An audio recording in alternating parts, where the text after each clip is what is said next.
We've received a lot of questions from our followers about Social Security retirement benefits. When should you claim? Is 62 too early? Should you wait until 70? Can you keep working? And how does Social Security actually calculate your check? So today, I'm answering your questions one by one, using the important 2026 U.S. rules you need to know. And stay with me because some of the most important rules aren't about simply qualifying for Social Security. They're about when you claim, your 35-year earnings history, what happens if you keep working, and why delaying Social Security doesn't mean you should automatically delay Medicare. Let's start with your first question. Our first question is, when can I actually start collecting Social Security retirement benefits? For most eligible workers, retirement benefits can begin as early as age 62, but there's an important distinction. Being allowed to claim at 62 does not mean 62 is your full retirement age. Generally, you need 40 Social Security credits to qualify for retirement benefits. Most people earn those credits through about 10 years of covered work. But here's something people confuse. 40 credits help establish eligibility.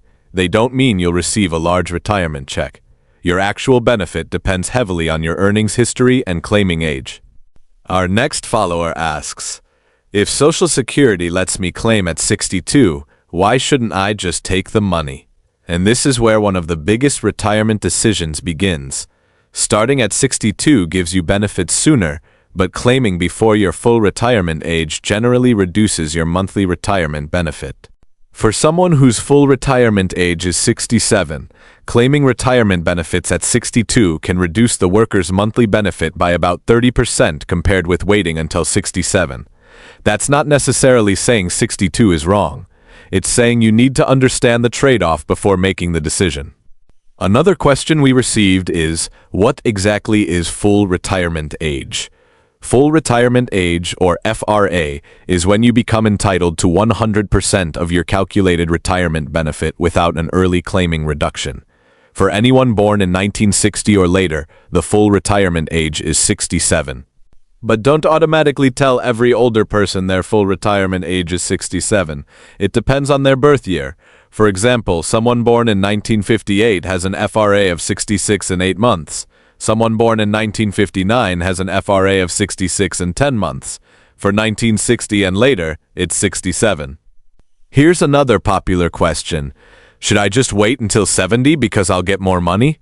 Waiting beyond full retirement age can increase your monthly retirement benefit through delayed retirement credits. But saying that waiting until 70 is automatically better for everyone would be too simple. For people born in 1943 or later, delayed retirement credits increase retirement benefits by 8% per year, or 2/3 of 1% per month, after full retirement age. But those credits stop at age 70, so waiting after 70 doesn't continue increasing your retirement benefit. For someone born in 1960 or later, claiming at 67 gives 100% of their full retirement benefit. Waiting until 70 raises that to 124%. So yes, waiting can substantially increase the monthly check, but whether waiting makes sense personally depends on your circumstances. Here's a question that causes a lot of confusion. How does Social Security actually calculate my retirement check? Is it based on your last salary? Your final 5 years? Your highest salary ever? No, your retirement calculation looks much further back into your working life. One number you should remember is 35. Social Security uses your highest 35 years of earnings when calculating your retirement benefit. That's why your final salary alone doesn't tell you what your Social Security check will be. Your earnings history across decades matters. One follower asked, what happens if I qualify for Social Security but don't have 35 years of earnings? This is important. You may have enough credits to qualify, but if Social Security has fewer than 35 years of earnings to use, the missing years can enter the calculation as zeros. So imagine you have only 30 years of covered earnings. Social Security still needs 35 years for the calculation. That can mean 50 years. This is why having enough credits to qualify for retirement doesn't necessarily mean you've maximized your retirement benefit. Those are two different questions. Here's another good follower question. If I already have 35 years of work, can working longer still increase my Social Security benefit? Potentially, yes. If a new year of earnings is higher than one of the lower years being used in your calculation, that new year can replace the lower one.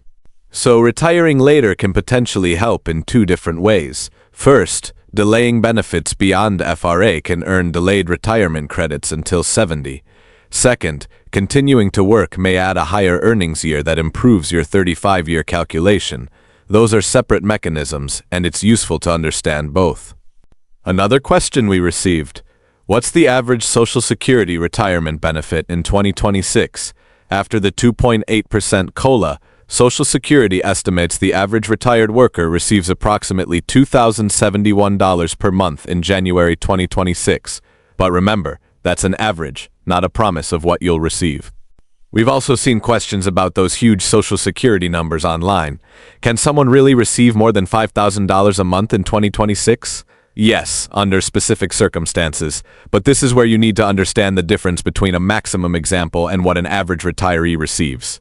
For someone who earns Social Security's taxable maximum beginning at age 22, SSA's 2026 examples are $2,969 at 62, $4,152 at full retirement age, and $5,181 at age 70. These are maximum examples under specific earnings assumptions, not typical retirement checks. So please don't build your retirement budget around a headline saying, Social Security pays $5,181. Your benefit could be much lower. Your earnings record and claiming age matter. The number you should focus on is your personalized Social Security estimate, not the highest possible example on the internet. Here's one of our biggest questions. Can I keep working after I start Social Security retirement benefits? Yes, you can work and receive retirement benefits. But if you're younger than full retirement age, your work earnings can cause some Social Security benefits to be temporarily withheld. If you're under full retirement age for all of 2026, the annual earnings limit is $24,480. SSA generally withholds $1 in benefits for every $2 you earn above that limit. So if you're planning to claim early while continuing to work, this number deserves your attention. A follower asks, what if I reach full retirement age during 2026? Then a different earnings limit applies. For earnings before the month you reach FRA, the 2026 limit is $65,160. Above that amount, SSA generally withholds $1 for every $3 of excess earnings. Then something important happens. Starting with the month you reach full retirement age, the retirement earnings limit disappears. You can earn as much as you want from work, and those earnings will no longer reduce your Social Security retirement benefit under the retirement earnings test. Here's a really important follow-up. If Social Security withholds some of my benefits because I'm working, is that money simply gone forever? Not exactly. Once you reach full retirement age, SSA recalculates your benefit to give you credit for months when benefits were reduced or withheld because of excess earnings.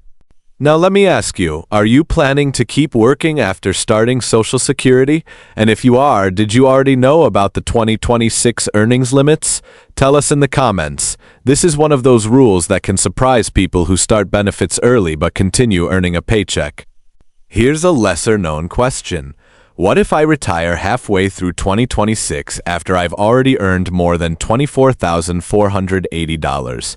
Does that automatically mean I can't receive benefits for the rest of the year? Not necessarily. Social Security has a special earnings rule that can apply, usually in your first year of retirement. The special rule can allow a full Social Security check for a whole month SSA considers you retired, even if your total annual earnings exceeded the normal limit. For someone under FRA all year in 2026, SSA's monthly amount for this rule is $2,040, along with rules concerning self-employment services. This next question is extremely important. If I'm delaying Social Security until 70, should I also wait until 70 for Medicare? Don't assume that. Social Security specifically warns people delaying retirement benefits to consider Medicare at 65. The two timelines are not the same. Your Medicare decision can depend on your specific situation, including whether you or your spouse have qualifying current employer coverage. So don't use your Social Security claiming age as your automatic Medicare enrollment age.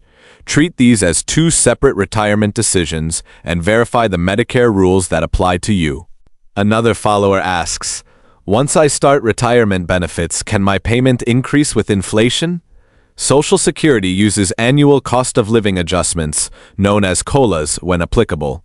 For 2026, Social Security benefits increased 2.8%. That adjustment is intended to help benefits respond to changes in consumer prices. Here's another question we've received. Can Social Security retirement benefits be taxable? Yes, depending on your overall income and federal tax situation. So when you're planning your retirement budget, don't automatically assume every dollar of your gross Social Security benefit will always be available for spending. Another follower asks, my spouse earned much more than I did. Should I check spousal benefits? Absolutely check what benefits you're potentially eligible for. Your own retirement benefit isn't always the only Social Security benefit relevant to your household. Spousal, divorced spouse, and survivor rules can matter depending on your circumstances. But don't assume Social Security simply gives you your full retirement check, plus another full spousal check on top. The interaction between your own retirement benefit and a spouse's benefit has specific rules. That's why family benefit eligibility should be checked before making your claiming decision. Now for perhaps the most useful question. What should I check before actually applying for Social Security retirement? First, review your earnings record. Then, compare your estimated benefits at different claiming ages. Know your full retirement age, and consider whether you're going to continue working. Also, check whether family benefits could apply. Think separately about Medicare at 65. Consider taxes and other retirement income. Review your monthly expenses, and don't make your decision because your friend claimed at 62 or your neighbor waited until 70. Use your earnings record, your needs, and your retirement plan. Now it's your turn. What Social Security retirement question should we answer next?